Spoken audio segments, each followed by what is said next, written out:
The October afternoon sun cast long shadows across the village green of St. Mary Mead, where the annual Harvest Festival Committee had arranged their most ambitious fete to date. Miss Jane Marple sat quietly on a wooden bench near the church gates, her knitting needles clicking softly as she worked on a pale blue cardigan for her great-nephew's newest addition to the family.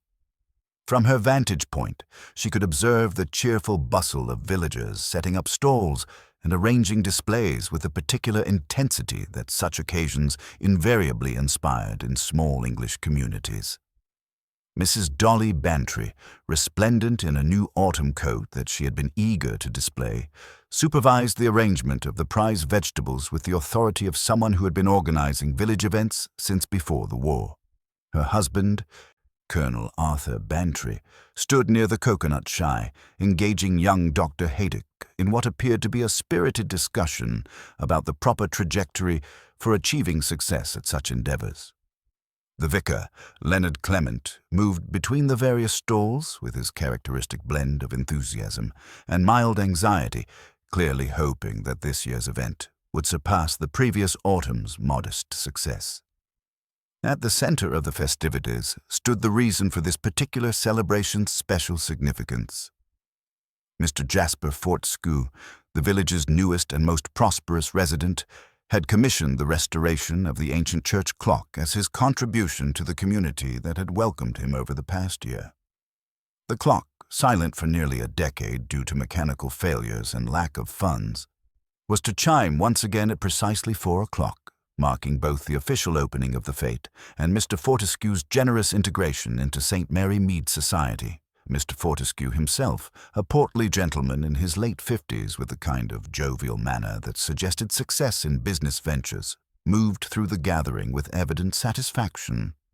He had arrived in the village 18 months prior, purchasing the substantial Georgian house known as Yew Tree Lodge, and had quickly established himself as a man of means and generous disposition. His background remained somewhat mysterious, something involving import businesses and overseas investments, but his willingness to contribute to village causes had earned him a cautious acceptance among the more established residents. Miss Marple's experienced eye took note of the various undercurrents that flowed beneath the surface pleasantries. She observed how Mrs. McGillicuddy's daughter, Gladys, who served as Mr. Fortescue's housekeeper, seemed unusually nervous, her hands trembling slightly as she arranged the preserve stall. There was something in the way young Timothy Fortescue, the businessman's nephew and heir, stood apart from the main gathering, smoking cigarettes with a studied nonchalance that suggested inattention. Most intriguing of all was the manner in which Miss Marple noticed several of the villagers glancing repeatedly toward the church tower, as if the impending restoration of the clock carried significance beyond mere civic pride. As the afternoon progressed, the atmosphere grew increasingly expectant. The local clockmaker, Mr. Pendergast, emerged from the church tower where he had been making final adjustments, wiping his hands on a cloth and nodding with professional satisfaction to those who inquired about his progress. The Reverend Clement consulted his pocket watch repeatedly, clearly anxious that the ceremony should proceed precisely on schedule. At 5 minutes before 4 o'clock, the assembled villagers began to gather in a loose semicircle facing the church tower. Mr. Fortescue took his position near the vicar, beaming with the particular pleasure of a man whose philanthropy was about to receive public acknowledgement. Miss Marple noticed that he appeared slightly flushed, perhaps from the excitement of the occasion, and that he dabbed at his forehead with a handkerchief more frequently than the mild afternoon temperature seemed to warrant. The church clock began its chimes precisely at 4, the deep, resonant tones rolling across the village green with a richness that had been absent for far too long. 1, 2, 3, the familiar count proceeded with mechanical precision as the gathered villagers smiled and nodded their approval. 10, 11, 12, and then, after the briefest pause that might have been imagination, a 13th chime rang out across St. Mary Mead. The unexpected sound created a moment of profound silence, as if the very air had paused to consider this deviation from natural order. Several villagers exchanged puzzled glances, while Mr. Pendergast's face went pale with professional mortification. It was into this hushed uncertainty that Mrs. Marple's McGillicuddy's voice cut through the afternoon air with a piercing scream that seemed to tear the peaceful fabric of the gathering. She stood pointing toward the far end of the churchyard, where a figure lay crumpled beneath the ancient yew tree that gave Mr. Fortescue's house its name.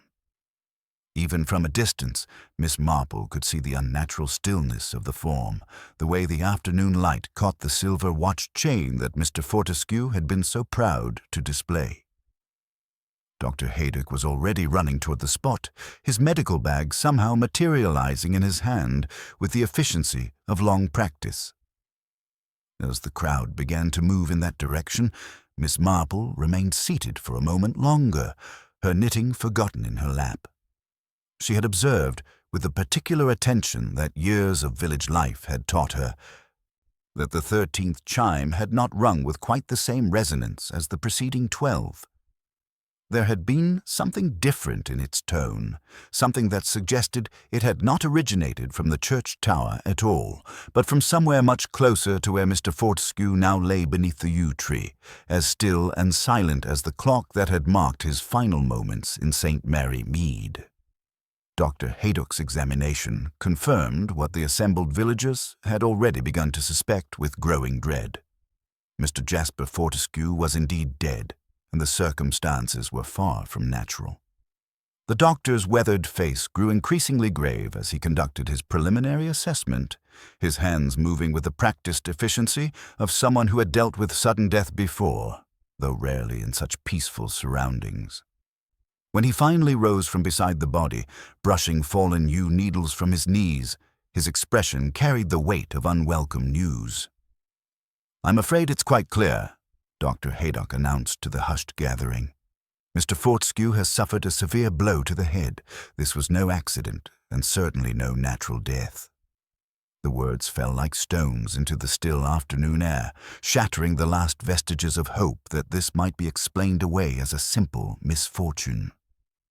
Mrs. Bantry made a small, choked sound and turned her face against her husband's shoulder, while several of the other villagers stepped instinctively closer together, as if seeking comfort in proximity. Miss Marple remained seated on her bench, her knitting forgotten in her lap, but her keen blue eyes missed nothing of the scene unfolding before her. She observed how Dr. Haydock carefully avoided disturbing the position of the body, noting the way Mr. Fortescue's right hand was clenched around something small and metallic that caught the afternoon light. There was a faint smear of something sticky on the deceased man's cuff, and she noticed how a late-season wasp seemed drawn to the spot, circling lazily before drifting away again. The arrival of Inspector Slack within 20 minutes brought an air of official authority to the proceedings, though his brisk manner suggested a man more comfortable with straightforward crimes in urban settings than with mysterious deaths in picture-perfect villages. He was a sturdy man of middle years, with the kind of methodical approach that preferred clear motives and obvious suspects to the subtle complexities that Miss Marple had learned to expect from human nature. His first action was to establish a proper cordon around the body, much to the disappointment of the more curious onlookers. Inspector Slack's initial questioning focused on establishing a timeline of events, and it quickly became apparent that Mr. Fortescue's death had occurred very close to 4 o'clock, coinciding remarkably with that mysterious 13th chime that had so puzzled the assembled villagers. When Dr. Haydock carefully extracted the object from the dead man's clenched fist, it proved to be a small brass gear, the kind that might have come from the intricate mechanism of a clock.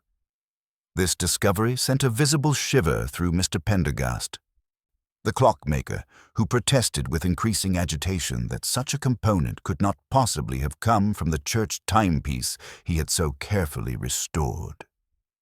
The contrast in reactions among those closest to the deceased was particularly striking to Miss Marple's experienced eye.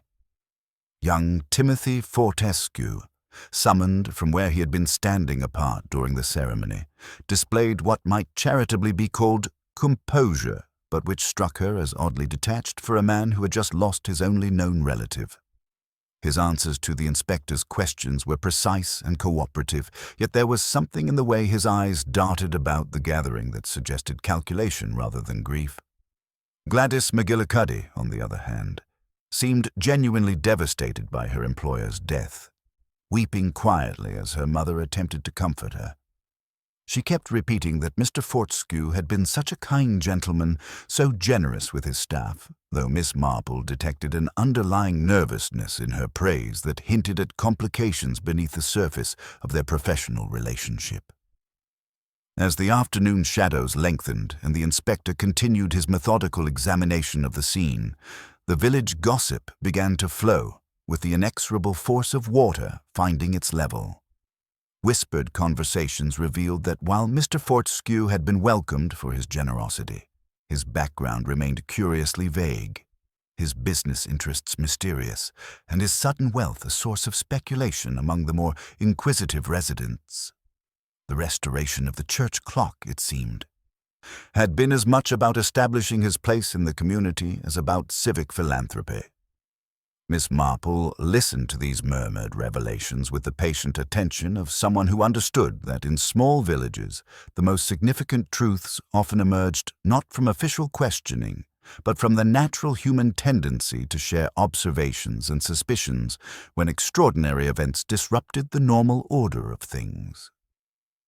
Inspector Slack's methodical questioning began in earnest as the autumn shadows lengthened across the churchyard. His approach was characteristically direct, focusing on establishing precise timelines and uncovering any obvious grudges or financial motives that might explain such a violent act in so peaceful a setting. The inspector's weathered notebook filled steadily with details as he worked his way through the assembled villagers, though Miss Marple noticed his growing frustration with the lack of clear-cut answers that usually emerged from urban crimes. Timothy Fortescue proved to be a particularly intriguing subject for questioning. Despite his initial composure, cracks began to appear in his carefully maintained facade as Inspector Slack pressed for details about his relationship with his deceased uncle. The young man admitted, with obvious reluctance, that there had been significant tension between them regarding business matters and what he described as his uncle's increasingly controlling nature. More significantly, Timothy revealed that his uncle had received a telephone call that very morning which had left him visibly agitated and distracted throughout the day. The content of that conversation, as Timothy reluctantly related it, painted a picture of a man expecting the resolution of some long-standing issue.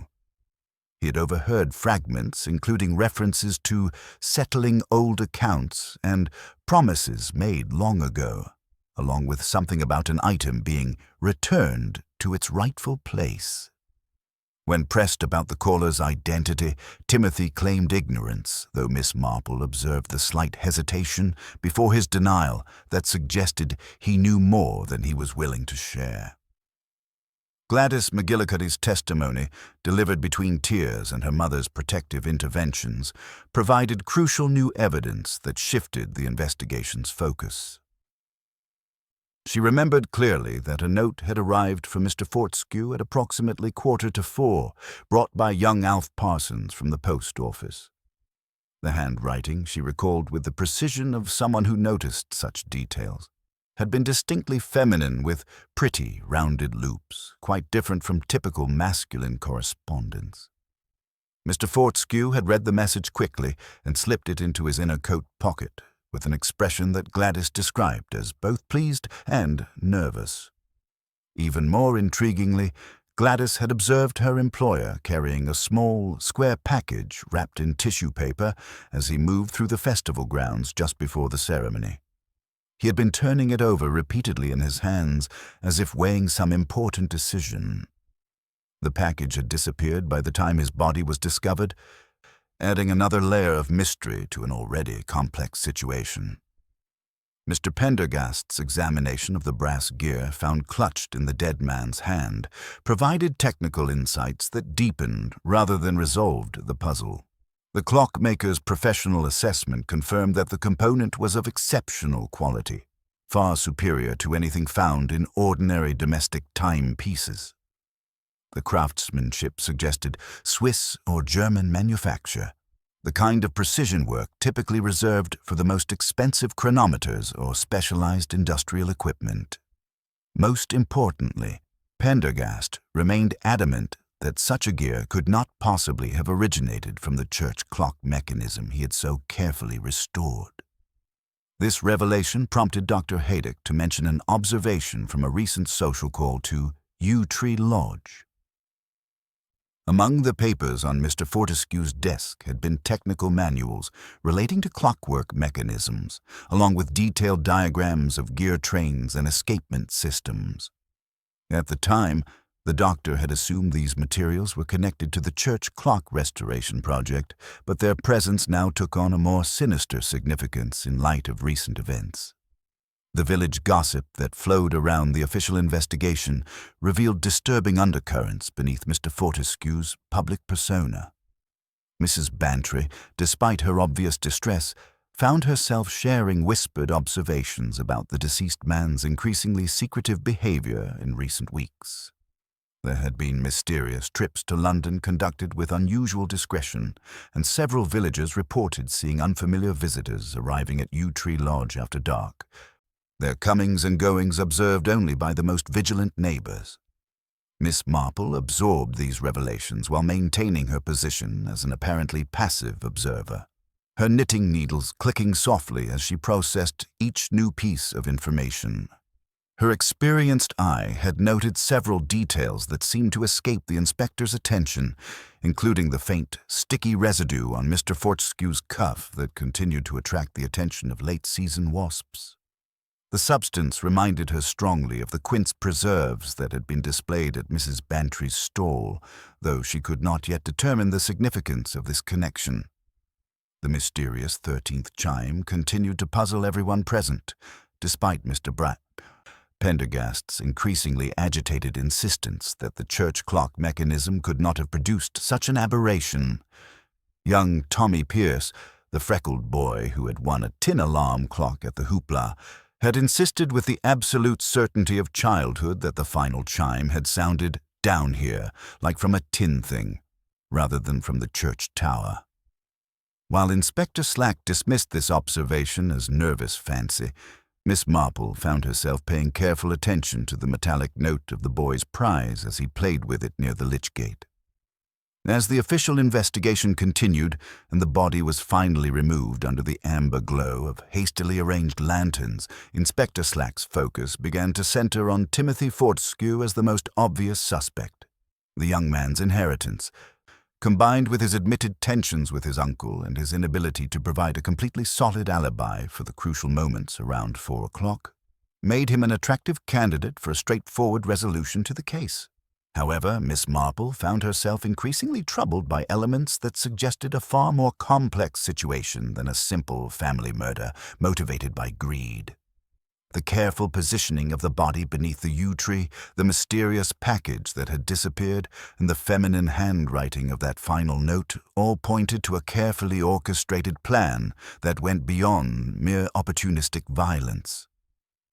As she finally accepted Mrs. Bantry's offer of a ride home, Miss Marple reflected that someone had taken considerable care to arrange not just Mr. Fortescue's death, but the precise manner and timing of its discovery, suggesting a mind far more subtle and calculating than the obvious suspects might possess.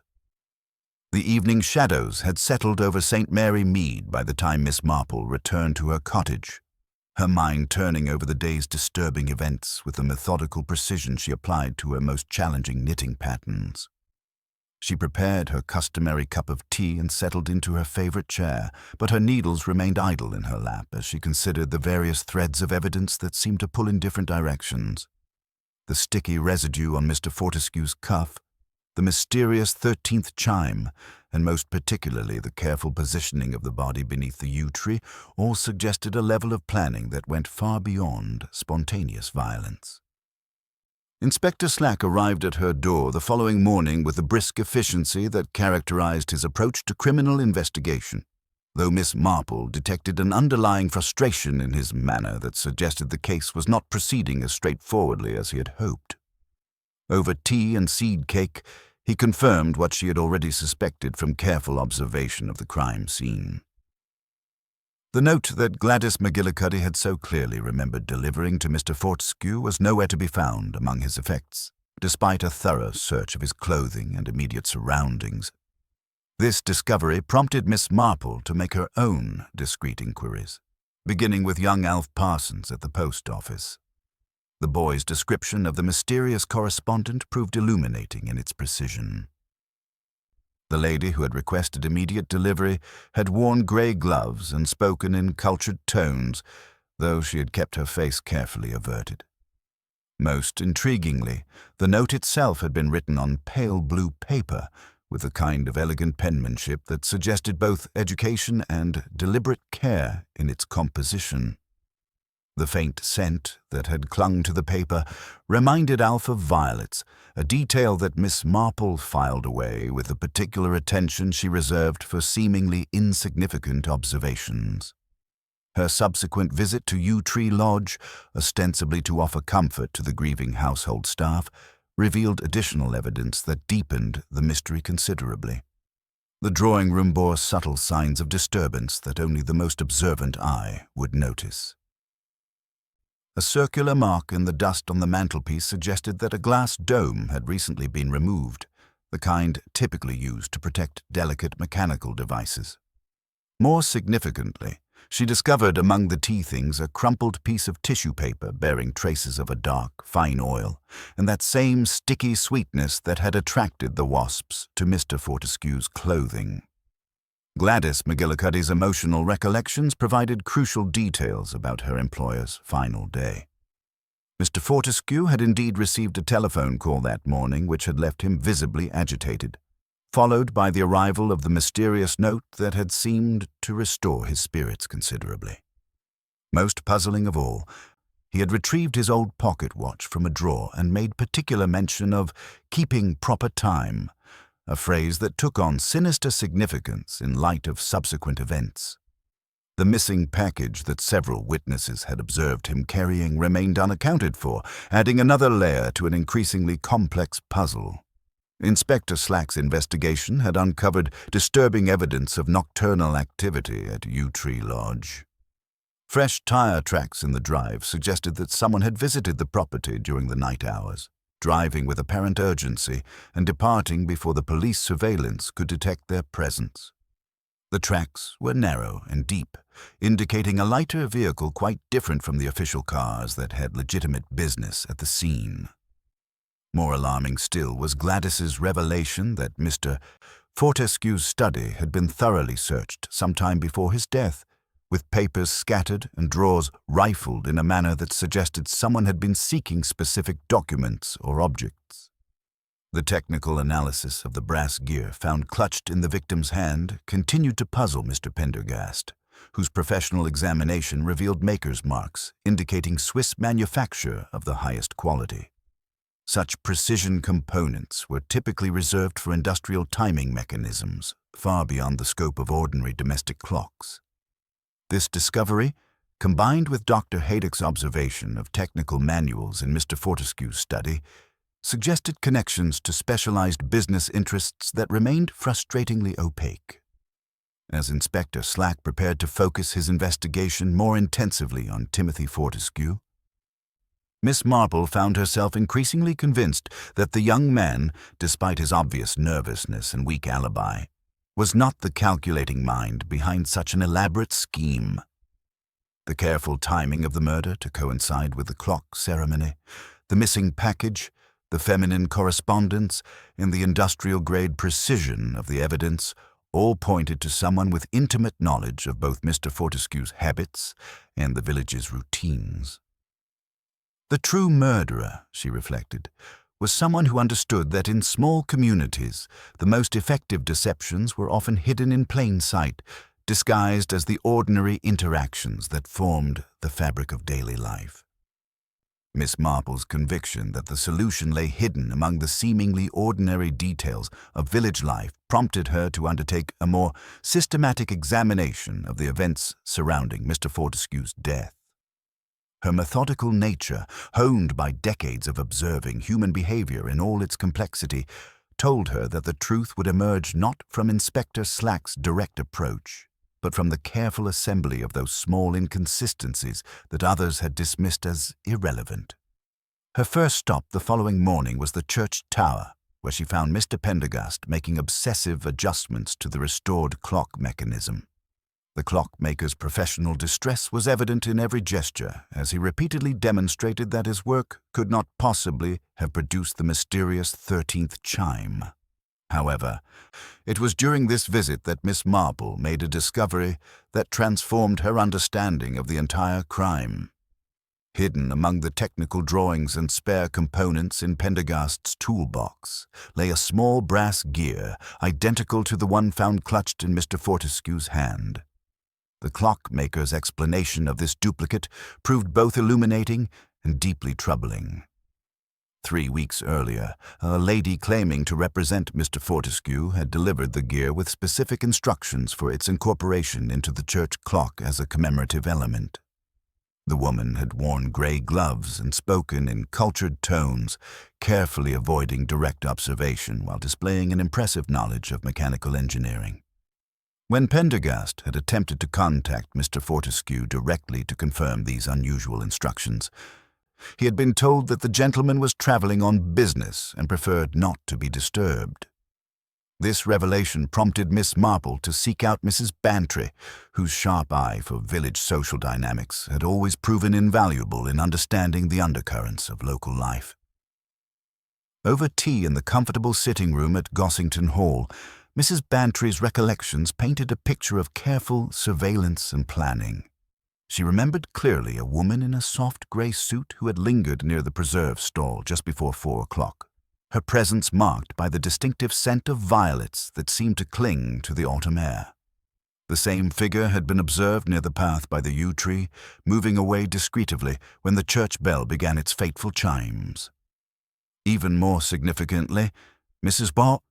Bantry recalled that this mysterious visitor had purchased a jar of quince preserve, which Mr. Fortescue had laughingly claimed for himself, tucking it under his arm with the comment that he had a weakness for such things. This explained the sticky residue on his cuff that had so puzzled the investigators and attracted the attention of the late-season wasps. The woman had also inquired about directions to Yew Tree Lodge, displaying the kind of detailed interest in local geography that suggested careful preparation rather than casual curiosity. A subsequent visit to Mrs. McGillicuddy provided crucial insights into Mr. Fortescue's hidden past. The sharp-tongued woman, initially reluctant to gossip about her daughter's deceased employer, gradually revealed that Mr. Fortescue had been receiving regular telephone calls from a lady whose voice she described as cultured, but carrying an underlying tension that suggested unresolved business. These calls had become more frequent in recent weeks, always conducted with unusual privacy, and often leaving Mr. Fortescue visibly agitated afterward.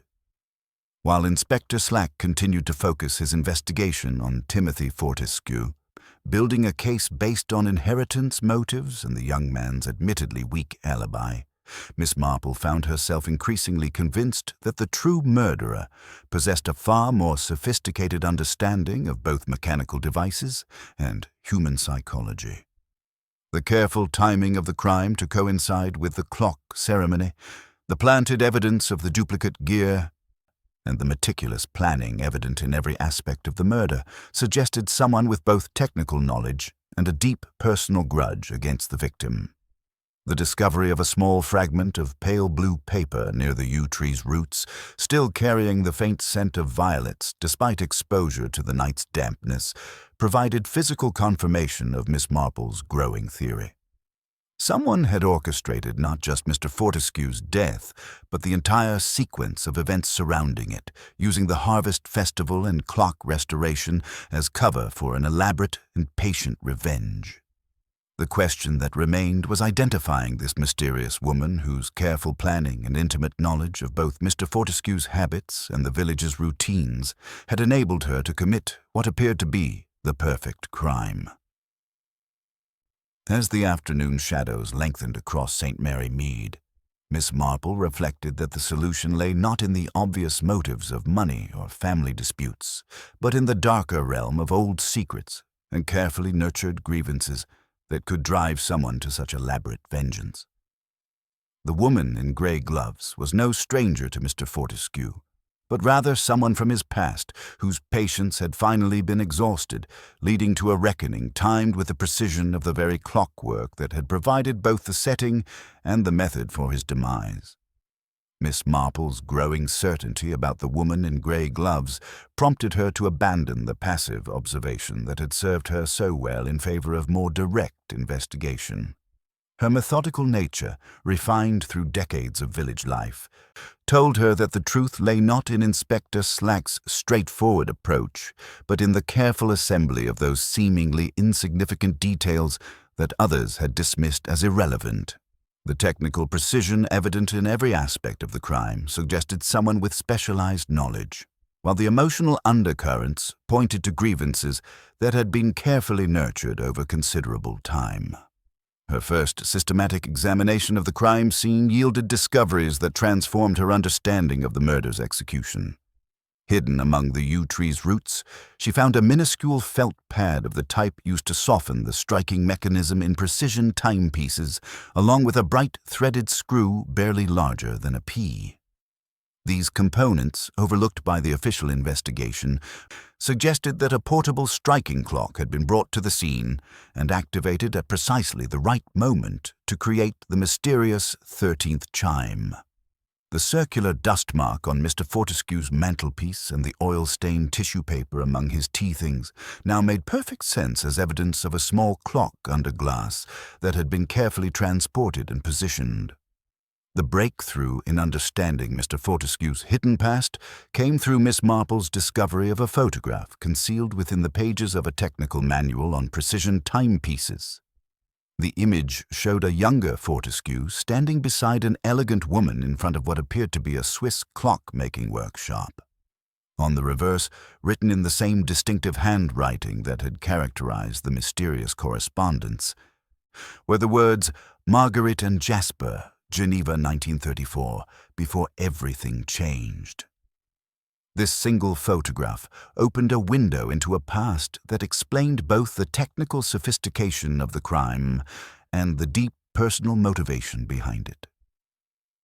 Through careful inquiries via her nephew Raymond's London connections, Miss Marple uncovered the true story of Mr. Fortescue's business success. Far from being a simple import merchant, he had been involved in the acquisition and liquidation of precision mechanical firms during the economic uncertainties of the late 1930s. The woman in the photograph, Marguerite Dubois, had been the daughter of a master Swiss clockmaker whose firm had collapsed under suspicious circumstances, with valuable equipment and technical designs allegedly appropriated by Fortescue at a fraction of their true worth. Meanwhile, Inspector Slack's relentless pressure on Timothy Fortescue finally produced results, though not in the way the inspector had anticipated. During a particularly intense questioning session at Yew Tree Lodge, Timothy's carefully maintained composure cracked entirely. "Uncle Jasper was no saint, Inspector," he exclaimed, his voice edged with desperation. He'd been expecting trouble for weeks, ever since those phone calls started. He spoke of old scores being settled, of paying his dues. There was a woman from his past, someone he'd apparently cheated out of a substantial sum. He said she'd resurfaced, threatening to expose him if he didn't make amends. This revelation, while offered by Timothy as a means to deflect suspicion, provided crucial confirmation of Miss Marple's theory. It explained the agitated telephone conversations, the feminine handwriting of the final note, and Mr. Fortescue's increasingly nervous behavior in recent weeks. More significantly, it suggested that the mysterious package he had been observed carrying contained not random valuables but specific items that Marguerite Dubois had spent years tracking down and demanding be returned. The discovery of a hidden panel in Mr. Fortescue's study revealed the full extent of his appropriated collection. Behind the loose boarding lay precision gears, springs, and clockwork components bearing the distinctive maker's marks of the Dubois firm, along with technical drawings and patents that clearly belonged to the Swiss clock-making enterprise. These items represented not just financial theft, but the destruction of a family's generational expertise and livelihood, providing ample motivation for the patient revenge that had finally reached its conclusion in St. Mary Mead. Village gossip, carefully collected during Miss Marple's daily rounds, filled in the remaining details of the elaborate plan.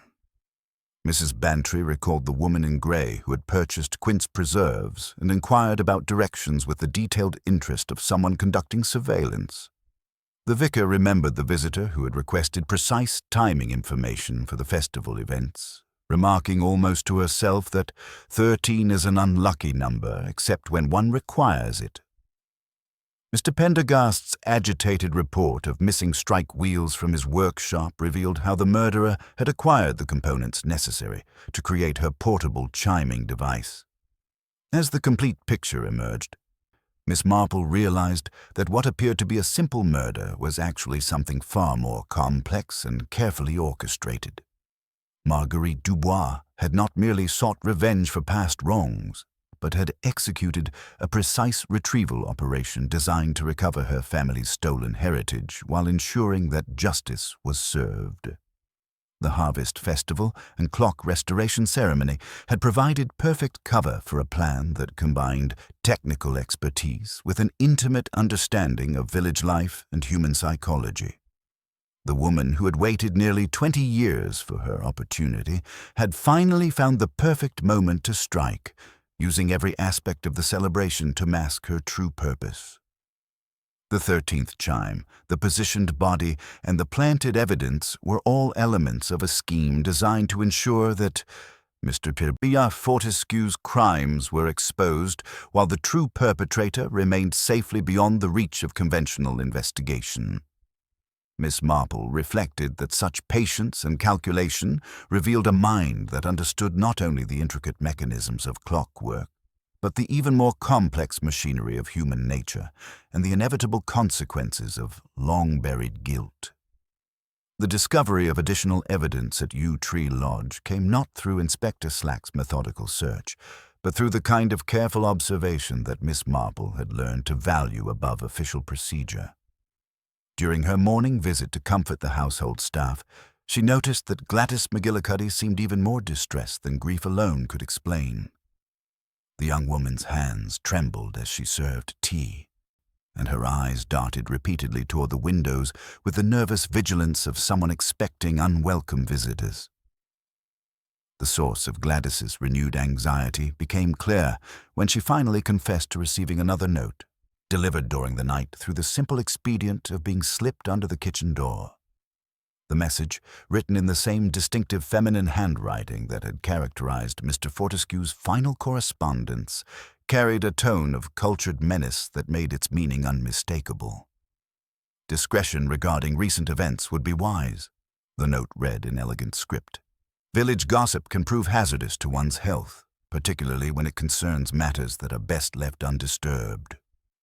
The paper bore the same faint scent of violets that had characterized the previous communications, confirming Miss Marple's growing certainty about the author's identity. This development transformed Miss Marple's understanding of the situation from a completed crime to an ongoing threat. Marguerite Dubois was not merely a perpetrator who had vanished into the night, but an active presence monitoring the investigation's progress and prepared to eliminate anyone who might compromise her security. The technical sophistication that had characterized Mr. Fortescue's murder suggested that any subsequent violence would be executed with the same methodical precision, making the threat to Gladys both credible and immediate. Inspector Slack's reaction to the threatening note revealed the limitations of his conventional approach to criminal investigation. While he acknowledged the seriousness of intimidating a witness, He remained convinced that Timothy Fortescue was orchestrating both the original murder and the subsequent campaign of fear. His theory, though logically constructed around inheritance motives, failed to account for the technical knowledge evident in every aspect of the crime or the intimate understanding of clockwork mechanisms that had enabled the creation of the mysterious 13th chime. The breakthrough that transformed the investigation came through Miss Marple's patient examination of Mr. Fortescue's study, conducted while Inspector Slack's team focused their attention on more obvious hiding places.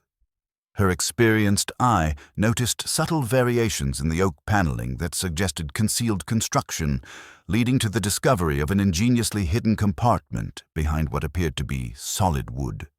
However, the revelation that followed proved more significant than the discovery itself. The carefully crafted space was completely empty, containing only faint traces of mechanical oil and the ghost of metallic scents that confirmed her earlier deductions about stolen clockwork components. The empty panel provided crucial confirmation of Miss Marple's theory about the crime's true nature. This had never been a simple murder motivated by personal revenge, but rather a carefully orchestrated retrieval operation designed to recover property stolen nearly 2 decades earlier. Marguerite Dubois had not merely sought to punish Jasper Fortescue for his past crimes, but to reclaim the precision instruments and technical designs that represented her family's destroyed legacy. The missing contents of the hidden compartment, combined with the vanished package that witnesses had observed Mr. Fortescue carrying, painted a picture of systematic recovery that went far beyond conventional criminal motives. Further investigation revealed additional correspondence hidden among Mr. Fortescue's business papers that chronicled the long deterioration of his relationship with Marguerite Dubois. The early letters maintained professional courtesy despite obvious strain, requesting fair compensation for appropriated designs and equipment following the collapse of the Dubois clock-making firm.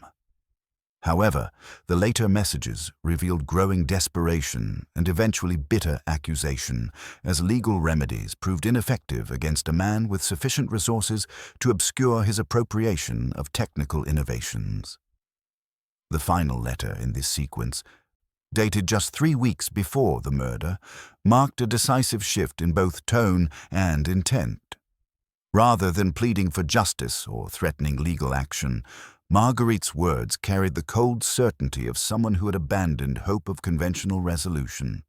She wrote of settling accounts through other means and referenced the precision that you stole being turned against you in the end. Most chilling was her closing observation that time eventually catches up with everyone, and 13 strikes herald misfortune for those who deserve it. This correspondence provided crucial insight into the murderer's psychological state and confirmed the patient, calculated nature of her revenge. Marguerite Dubois had not acted from sudden passion or opportunistic greed, but from the kind of methodical hatred that could sustain itself across decades while planning the perfect moment to strike. Her technical knowledge, combined with intimate familiarity with Mr. Fortescue's habits and vulnerabilities, had enabled her to construct a plan that served multiple purposes simultaneously: recovering her family's stolen property, exacting personal vengeance, and ensuring that the truth about her father's ruined business would finally be revealed. Miss Marple's growing understanding of her opponent's capabilities filled her with urgent concern for anyone who might threaten Marguerite's continued freedom. The woman, who had waited 20 years for her opportunity, possessed both the patience and ruthlessness necessary to protect her carefully constructed deception from exposure. The threatening note to Gladys suggested active surveillance of the investigation's progress, while the technical precision evident in every aspect of the original crime indicated that any subsequent violence would be executed with the same methodical attention to detail. As evening shadows gathered across St. Mary Mead, Miss Marple reflected that she was confronting a criminal mind of exceptional sophistication, one that combined technical expertise with psychological insight, and the kind of patient determination that rendered conventional investigative approaches largely ineffective. The challenge ahead would require not merely careful observation and logical deduction, but a willingness to match cunning with cunning in a contest where the stakes had suddenly escalated far beyond simple justice for a single murder. The realization that such a formidable opponent remained at large, potentially aware that her deception was beginning to unravel, transformed the quiet village investigation into something far more dangerous and immediate than anyone had initially suspected. Miss Marple's immediate concern for Gladys McGillicuddy's safety prompted her to abandon her usual policy of discreet observation in favor of more protective measures. The threatening note delivered during the night had demonstrated that Marguerite Dubois remained a dangerous presence, actively monitoring the investigation's progress and prepared to eliminate anyone who might compromise her security.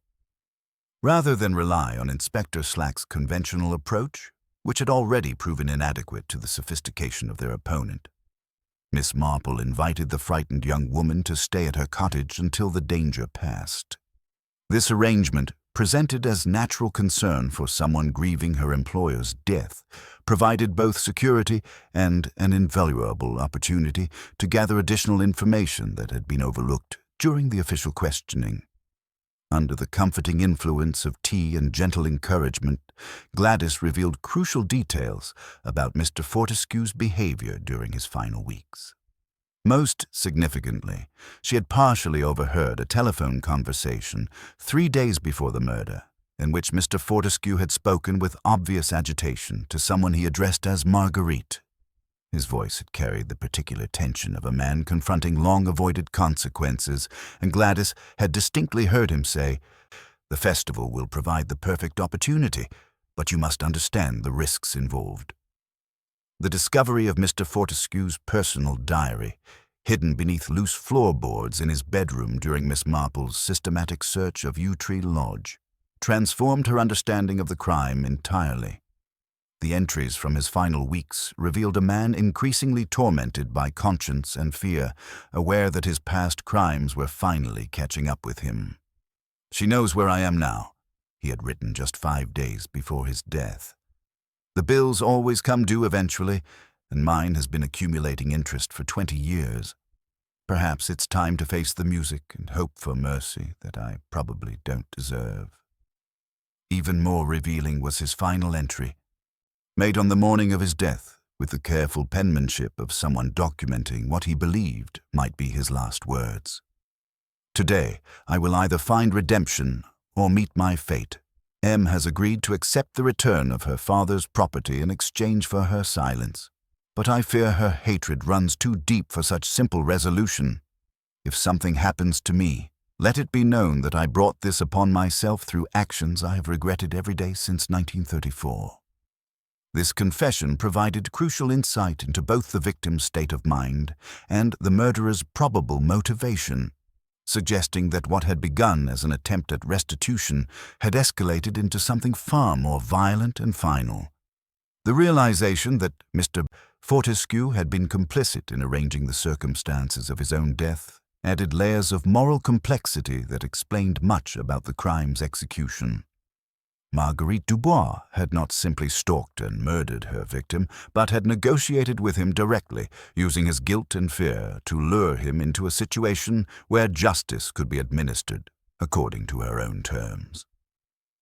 The harvest festival and clock restoration ceremony had provided perfect cover for what both parties understood might be their final reckoning.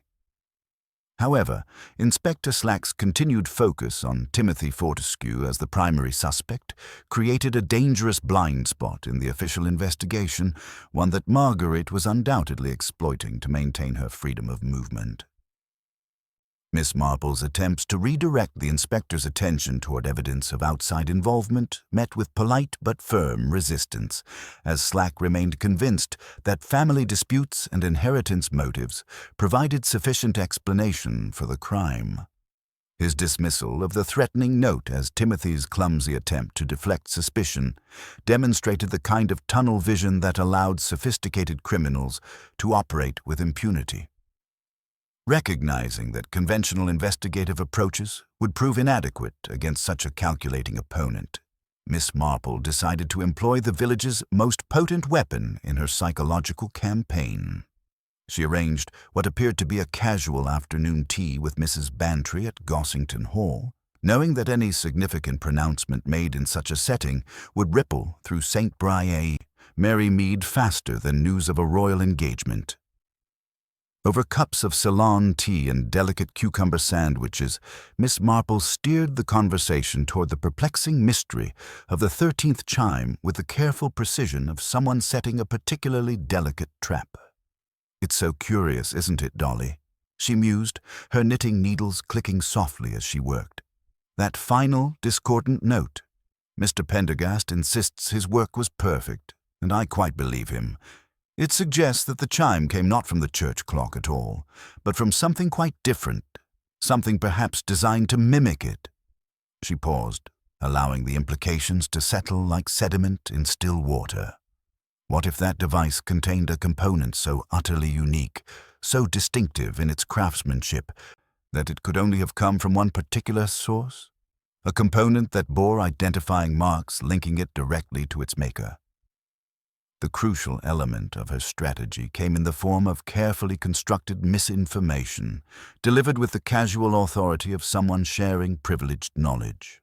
"I heard Inspector Slack remarking just this morning that he was sending out a special bulletin to all pawn shops and antique dealers in the region, seeking a very specific, intricately engraved balance wheel, one that bore the initials MD in the distinctive style of the old Dubois workshops. This fabrication was designed to exploit what Miss Marple understood to be Marguerite's greatest vulnerability: her fierce pride in her family's technical legacy and her desperate need to protect the identity she had so carefully concealed. The bait was taken with gratifying swiftness. Within hours, the rumor of Inspector Slack's supposed bulletin spread through the village with the inexorable force of all-compelling gossip. By the following morning, young Alf Parsons arrived at Miss Marple's cottage with news that confirmed her psychological assessment had been entirely accurate. He had observed a woman in grey gloves hovering near the local antique shop, entering briefly before emerging with obvious agitation, glancing repeatedly over her shoulder as she walked quickly toward the lane that led out of the village. The final confirmation of Miss Marple's strategy came that afternoon when a nervous Mrs. McGillicuddy appeared at her cottage, reporting that Gladys had found a small package left on her doorstep. Inside lay a beautifully crafted balance wheel bearing the unmistakable initials MD delicately etched into its surface, accompanied by a terse note that read simply, "A foolish oversight. This is all that remains. Do not speak of it." The killer, driven by panic at the thought that a component bearing her family's name was being actively sought by the police, had provided the very evidence that would seal her fate. As Miss Marple examined the exquisite craftsmanship of the balance wheel, she reflected that Marguerite Dubois had finally made the crucial error that would lead to her exposure. The woman's fierce pride in her family's technical legacy, combined with her desperate need to protect her carefully constructed identity, had prompted her to react exactly as Miss Marple had anticipated. The psychological game had yielded its critical reaction, and the stage was now set for the gentle but decisive confrontation that would bring this elaborate deception to its inevitable conclusion. The balance wheel bearing the distinctive MD initials provided Miss Marple with more than mere physical evidence. It confirmed that Marguerite Dubois was beginning to make the desperate mistakes that would ultimately lead to her exposure. Inspector Slack examined the delicate component with his characteristic skepticism, turning it over in his broad fingers while Mr. Pendergast spoke reverently of the Dubois workshop's legendary precision. The clockmaker's professional assessment left no doubt about the component's authenticity, though the inspector remained stubbornly focused on Timothy Fortescue as his primary suspect, dismissing the gear as cleverly planted evidence designed to deflect attention from family motives. Miss Marple's patient strategy of psychological pressure began to yield results within hours of her carefully orchestrated tea gathering. Young Tommy Pierce arrived at her cottage the following morning with news that transformed her understanding of their opponent's current state of mind.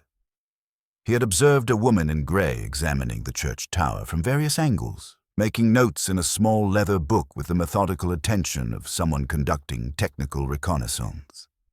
More significantly, the same woman had approached him directly, inquiring about his tin alarm clock with detailed technical interest that seemed excessive for casual curiosity.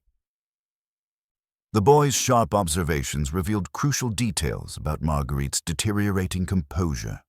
She had asked specific questions about the device's striking mechanism and whether he had noticed unusual sounds during the harvest festival ceremony. Her manner had been friendly but intense, and Tommy's keen young eyes had noticed that her grey gloves bore faint stains that looked suspiciously like mechanical oil. This direct approach to a potential witness demonstrated the kind of calculated risk-taking that indicated growing pressure and declining options. Dr. Haydock's subsequent report provided additional confirmation of Miss Marple's assessment. A woman matching the mysterious lady's description had appeared at his surgery, seeking treatment for what she claimed was a minor gardening injury. However, the doctor's experienced eye had recognized the distinctive pattern of small cuts and abrasions typically associated with handling delicate mechanical components. Most tellingly, she had displayed impressive knowledge of mechanical engineering, asking detailed questions about metal poisoning and industrial lubricant exposure that suggested familiarity with precision manufacturing hazards. These accumulating encounters painted a picture of someone under increasing psychological strain, driven to take risks that her earlier careful planning would have avoided. Miss Marple recognized the pattern from previous cases where methodical criminals had begun to unravel under the pressure of maintaining their deceptions while monitoring an investigation's progress.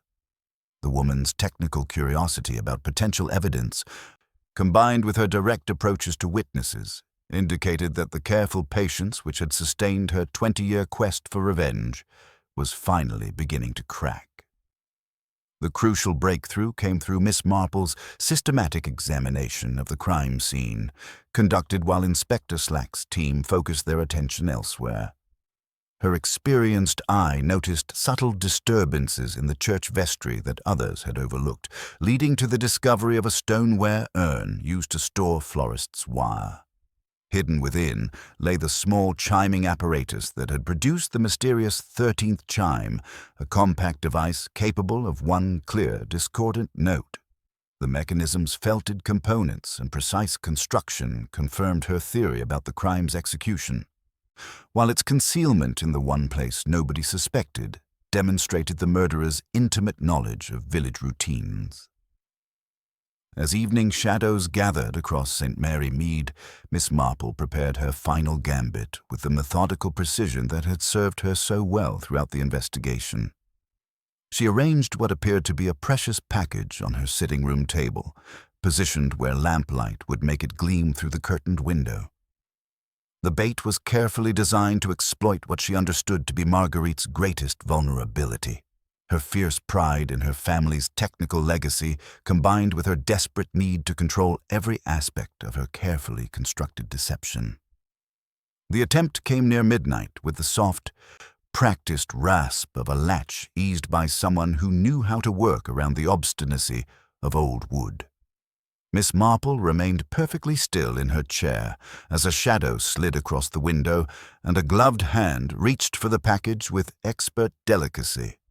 The room held the faintest drift of violets, too cool to be English, confirming the intruder's identity. Before the theft could be completed, Colonel Bantry's enthusiastic but clumsy assistance from the garden caused the would-be burglar to withdraw, leaving behind only a single grey glove on the windowsill, its fingertips stained with the telltale bloom of dark mechanical oil. The failed break-in provided Miss Marple with the final confirmation she needed. Marguerite Dubois had come herself rather than employing an intermediary, demonstrating both urgent desperation and the particular pride that had driven her to such elaborate revenge. The stage was now set for the gentle but decisive confrontation that would bring this intricate deception to its inevitable conclusion, as the weight of technical pride and growing desperation finally overcame the caution that had protected her for so many years. The grey glove left behind during the midnight break-in attempt lay on Miss Marple's breakfast table like an accusation written in leather and oil stains. Its expensive construction and the distinctive violet scent that still clung to the fabric provided tangible confirmation of what her careful psychological maneuvering had already revealed. Inspector Slack examined the evidence with grudging interest, though his skepticism remained firmly anchored to Timothy Fortescue as the most convenient suspect. Miss Marple spent the morning making delicate arrangements that would transform inference into demonstration. Her first call was to Inspector Slack, suggesting with mild obstinacy that a public appeal might flush out their mysterious correspondent. The notice appeared in the local paper that afternoon, carefully worded to exploit what she understood to be Marguerite's greatest vulnerability. Her fierce pride in her family's technical legacy, combined with her desperate need to control every aspect of her deception. The announcement requested information about Swiss clock-making techniques, particularly the specialized methods developed by the Dubois workshops, and mentioned police interest in distinctive balance wheels bearing the MD marking. The reaction came with gratifying swiftness. Mrs. Bantry reported a woman in grey, pacing the railway platform with obvious agitation, purchasing a London ticket only to change her mind at the last moment. This behavior confirmed someone caught between conflicting impulses of flight and the compulsive need to protect a carefully constructed identity. By 4 o'clock, Miss Marple's sitting room was arranged with artless precision that made its intentions invisible. Mrs. Bantry had been invited to serve sandwiches under the pretext of alleviating loneliness, while Dr. Haydock called out of kindness and remained from curiosity. Mr. Pendergast hovered with the injured dignity of a craftsman wronged by circumstance. Behind the half-open parlor door, Inspector Slack waited with patient skepticism. The visitor arrived exactly on time, entering with the self-contained grace of someone accustomed to controlling rooms without seeming to. Her dove-gray suit was impeccable, her new gloves faultless, and there was that delicate breath of violets that seemed distinctly foreign. She introduced herself as Mrs. Gray and offered sympathy for the distressing business at the fete, which she termed a most unfortunate accident, a phrase that interested Miss Marple considerably. Tea began with harmless civilities that transformed the parlor into an English battlefield disguised as social courtesy. Miss Marple, eyes mild and knitting soft in her lap, remarked casually that it was extraordinary how a little chiming contrivance using a six-toothed ratchet could so perfectly mimic a church bell. Mr. Pendergast stiffened, recognizing a deliberate technical error with professional instinct. After the smallest pause, Mrs. Gray corrected the slip with an almost imperceptible smile. 8 teeth, surely, if one wants a clean, single strike without overlap. The correction fell like a pall engaging, precise and inevitable. Mrs. Bantry, coached in advance, exclaimed about the oddness of that 13th chime and begged Mr. Pendergast to demonstrate such a thing. The clockmaker produced a tiny striker and brass disc, creating first one note, then after a fractional delay, a second discordant tone. At that precise moment, young Tommy Pierce's tin clock in the garden gave an eager ring that was nothing like a church bell but exactly like a copy of one. Mrs. Gray's hand rose instinctively toward the table's edge, fingers seeking an absent lever where her own device would have required activation. The movement was wholly unconscious, wholly that of an engineer, and wholly observed. Miss Marple poured more tea as if nothing had occurred. She observed almost to herself how curious it was that wasps had favored Mr. Fortescue's cuff so particularly. "Quince preserve is such a sticky thing," she said mildly. "It clings worse than damson." "Because of the pectin," Mrs. Gray replied before anyone else could speak, the words sounding slightly foreign on her tongue, rounder as if shaped first in another language. The glass dome borrowed from Mrs. Bantry's storeroom now sheltered the balance wheel on Miss Marple's table, light glinting along its delicately cut rim. Mrs. Gray's eyes dropped to it only once, but that glance was enough. Not greed or fear, but recognition flared and was instantly suppressed. The faint scent of violets stirred as she leaned back, composure tightening like a spring under pressure. Miss Marple set aside her knitting and spoke with an old lady's unthreatening directness about fathers and workshops and debts that accumulate interest of a kind difficult to discharge. There are marks by which a craftsman is known, even after he himself is gone. Sometimes initials, sometimes only a way of doing things that cannot be hidden, because it is a kind of handwriting. Mrs. Gray's voice carried the smallest softness when she replied, "In Geneva, the work speaks for itself. One does not need initials." She caught herself immediately, but the sentence remained, shining in the air like polished clockwork. From the passage came the quiet shift of weight on floorboards, as Inspector Slack prepared himself for action. Miss Marple reached out with gentle fingertips and turned the glass dome so that the MD initials on the balance wheel faced the light. "They are very beautiful letters," she said, "and a very beautiful craft. It seems a pity, after such patience, to let justice be served by village gossip rather than proper understanding." Mrs. Gray's hands folded in her lap. For a long moment, no one spoke. The autumn afternoon seemed to hold its breath. Then she replied in a low voice that carried both dignity and resignation. "Justice sometimes requires 13 strikes, Miss Marple. My father's work deserved better than to be stolen and forgotten. Mr. Fortescue understood that in the end." Her eyes lifted with quiet defiance. "The debt has been paid, with interest accumulated over 20 years. Inspector Slack stepped from the doorway, and the quiet click of the parlor door closing had the solemnity of a clock brought properly to time. Miss Marple's expression remained gentle as she smoothed a wisp of wool. "There is enough now to put the matter in proper order," she said with the kindness that removed the sting from truth, "if everyone will be very calm and listen to what must be said." Miss Marple's voice remained as gentle as ever, but her words carried the inexorable weight of truth carefully assembled. She began with the meeting itself, explaining how Mr. Fortescue had not been lured to his death, but had arranged to meet Marguerite beneath the yew tree, carrying with him the package that contained the last of her father's stolen designs.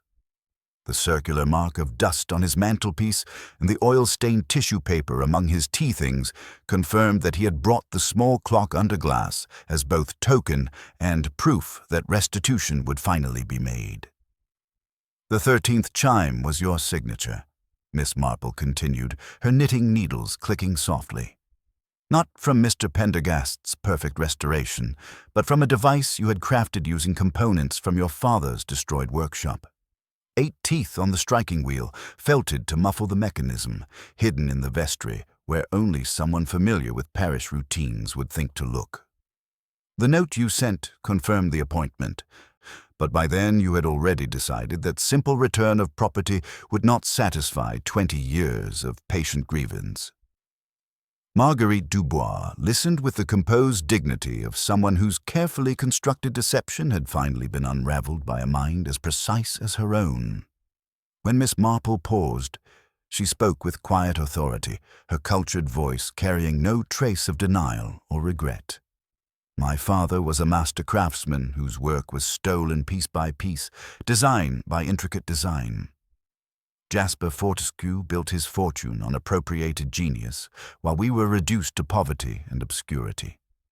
The law offered no remedy for such refined theft, so I created my own justice, measured in the precision he had stolen from us." The technical details emerged with the clarity that only professional expertise could provide. Marguerite had spent months surveying the village, learning its rhythms and relationships, establishing the gray-gloved persona that would be memorable enough to provide false leads while remaining too vague for accurate identification. The portable chiming device had been constructed using salvaged components bearing the distinctive Dubois craftsmanship, designed to produce a single discordant note that would mark both her presence and her family's legacy at the moment of reckoning. "He expected me," she continued, her hands folded with mechanical precision. The telephone calls, the agitation Gladys observed, the package he carried to our meeting. He hoped that returning some of what he had stolen might purchase forgiveness for crimes that had haunted him for decades. But there could be no forgiveness for destroying 3 generations of knowledge and pride. When he saw the striking hammer I carried, he understood that restitution had come too late. Inspector Slack's questioning revealed the calculated nature of every aspect of the plan. The quince preserve purchase had served multiple purposes, providing both a reason to approach her victim and the sticky substance that would mark him for the wasp's attention. The feminine correspondence, the violet scent, the grey gloves stained with mechanical oil, all had been elements of a deception designed to manipulate village gossip while concealing her true identity and purpose. The moral complexity of the case settled over the parlor like autumn twilight as Marguerite explained her 20-year pursuit of justice through increasingly desperate means. What had begun as legitimate attempts at legal remedy had transformed into patient surveillance, careful planning, and finally the kind of methodical revenge that consumed both perpetrator and victim in its inexorable machinery. Timothy Fortescue, summoned to hear the truth about his inheritance, listened with the stunned expression of someone discovering that his family legacy was built on foundations of theft and appropriation. The suspicion that had shadowed him dissolved, replaced by the heavier burden of understanding how his uncle's crimes had finally demanded their payment in full. As Inspector Slack completed the formal procedures of arrest, Marguerite rose with the same composed efficiency that had characterized her every action. "Thank you, Miss Marple," she said with unexpected dignity, "for ensuring that the truth included my father's story, not merely the manner of Jasper Fortescue's death." The faint scent of violets lingered briefly in the room as she departed, leaving behind only the balance wheel under glass and the memory of patience transformed into something far more dangerous. The village of St. Mary Mead began its slow return to ordinary rhythms in the days that followed, though the restored church clock would forever carry associations with that mysterious 13th chime. Timothy departed with promises to Gladys and no promises to himself, while the young woman remained briefly under Miss Marple's protective care until the threatening notes ceased entirely. Mr. Pendergast's professional pride gradually recovered as villagers praised his flawless restoration, though he would never quite forget the suggestion that his work might have been imperfect. On the following Sunday, the church clock struck 12 clear notes with mechanical precision, and the congregation listened without conscious thought to the familiar rhythm that marked their peaceful hours. In the vestry, the stoneware urn once again contained only florist's wire, and the vicar preached gently about justice and the dangers of taking vengeance into private hands. Miss Marple completed her pale blue cardigan and wrapped it carefully in tissue paper that bore no scent of mechanical oil. Settling by her window with fresh knitting, she watched the yew tree sway gently in a breeze that barely stirred the ground beneath. She reflected on a young woman in Geneva who had learned precision from her father, and on a man who had built prosperity by appropriating the patient hours of others' lives. In the end, she mused, both had kept their appointment with time's inexorable accounting, though the final reckoning had required a 13th chime to mark its completion. When Mrs. Bantry arrived for tea and gentle gossip about the extraordinary events, she found her friend contemplating the restored tranquility with characteristic thoughtfulness. "You seem satisfied with the outcome, Jane," she observed, settling into her accustomed chair.